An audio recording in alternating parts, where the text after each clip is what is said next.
Hey, what's up, everybody? This is Leroy, and welcome to my channel, 40 and Broke, where we're all about getting out of debt, saving, investing, and getting our finances under control so we can live the life we've always dreamed of, because that's what it's all about, living the life we've always dreamed of.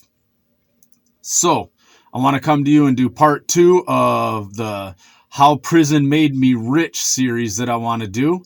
And if you didn't see part 1, I'm going to link it up here. Maybe over here, wherever it is, but it's going to be up there, eye in the sky. So go check out that video so that way you see what it was I was talking about in there. And that'll get you caught up to speed. So here we go. First video, I talked about budgeting, expense tracking, and emergency fund, and what I did in prison to learn about those and the stuff that happened in prison that taught me about that. So I'm not going to rehash any of that here. What I'm going to talk about in this video is what prison taught me about debt, what it taught me about investing, and what prison taught me about building wealth. So first, what did prison teach me about debt? Well, just like out here, debt is not good to have. You don't want to owe people anything because interest builds up. Before you know it, you're owing a lot of money, and you don't want to owe a lot of money. I mean, out here, not as bad. You can file bankruptcy, things like that. In the joint, there's no bankruptcy. I mean, I guess you could lock up, which means you put yourself in protective custody. If you get in debt, you go to the store man, and you rack up a bill. And in the first video, I explained what a store man is. He's a man on the rock who has items in his cell. The rock is the cell block. So the guy on the rock, he'll have store items that is in his cell, and he will sell them to you for interest. And then you just pay him back plus the interest. Now, if you rack up a whole bunch of debt with him, he's going to keep charging you interest. And that interest is going to keep adding up until the point where he is like, okay, you're done. I mean, they will cut you off, but if you unlike out here in the outside world, like I said, you can file bankruptcy. In there, you could get stabbed, you could get beat up, anything could happen. You end up getting your cell robbed, and they take all your stuff. I mean, there's a lot of stuff that could happen, if you get in debt. And so in the joint, debt is not a good thing. I mean, I've seen a lot of people, get their head split open by a lock and a sock because of something small, like they owed somebody $15 or $20.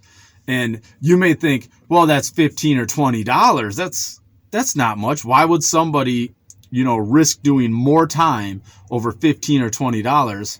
Well, when all you have is time, say you're doing a light bit, now it's not the fact of the money, it's disrespect, and everything is about respect.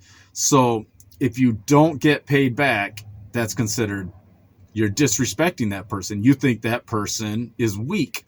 So they're going to show you that they're not weak. So debt is a very bad thing to accrue while in prison.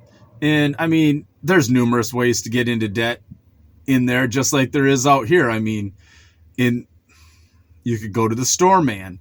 I mean, it's just anything. You could gamble. Gambling was real big. There was a lot of violence over gambling tables. It taught me, don't get into debt, and I always paid my debts. But the debt did accrue, and there were times where I couldn't cover it all with my state RIP, which would be, state RIP is what you get paid for doing certain, your job classification, because you have a job while you're in prison. They pay you once a month. So, and that's called state RIP. Now, sometimes my state RIP wouldn't cover what I owed to the store man, and he would say, okay, that's cool. I know you're good for the money. You owe me $25. Here's a $15 store list. Now you owe me $10 plus an additional $5 worth of interest on that $10. So it just starts adding up. And I had a bunkie. Him and I would go to the store, man. We'd go to him for smokes. We'd go to him for coffee, hot cocoa. We had a thing for hot cocoa. We just loved hot cocoa. So we were always buying like a bag of hot cocoa every two days. But we got to the point where we were like, you know, I'm tired of giving the store man all my money. Every time state rip comes around, all my money goes to the store man. So just like you do out here, we bit the bullet and we're like, we're not going to the store man. We're paying off our debt to him. We're just going to suffer for a month. And then that way, the next time state rip came around, we didn't owe any money. All of our money was ours to keep. It was ours. So once that happened, we were like, we're staying out of debt. We're not going to the store man. If we go to the store man, it'll be for something small and we'll be able to pay it off right that next week. So that's what prison taught me about debt. It taught me stay out of debt. The only problem I wish I would have followed that advice when I got out of prison, because what did I do? I followed the advice of get a credit card and just use it for the expenses that you're normally going to buy, such as gas, food, stuff like that. Well, I was very undisciplined with my credit card because I didn't bring these lessons with me out here, because the consequences aren't as harsh for carrying debt as they are in there. So I was like, I'm just going to pay off the minimum payment. And there it is. So fortunately, I've learned to get away from that. And now I do not carry a balance on my credit cards. But that was how I started to get into debt. And I should have brought that mentality from prison out here to me, out here. So editing Leroy here, sitting on my couch, editing that video, and I had to cut it short because it was getting pretty long. And the other two videos, otherwise, if I would have taken and talked about investing and building wealth, this would have been a well over a 30-minute video. So I didn't want it to be that long. I just wanted to cut it a little short for you guys and just let you know that there's going to be a part 3 and a part 4. So I will have what I learned about investing in prison and what I learned about building wealth in prison. So just wait on those other videos, and y'all have a good one. Y'all keep doing what you're doing and build that wealth. Me and Merlin here. See, we got Merlin not attacking me.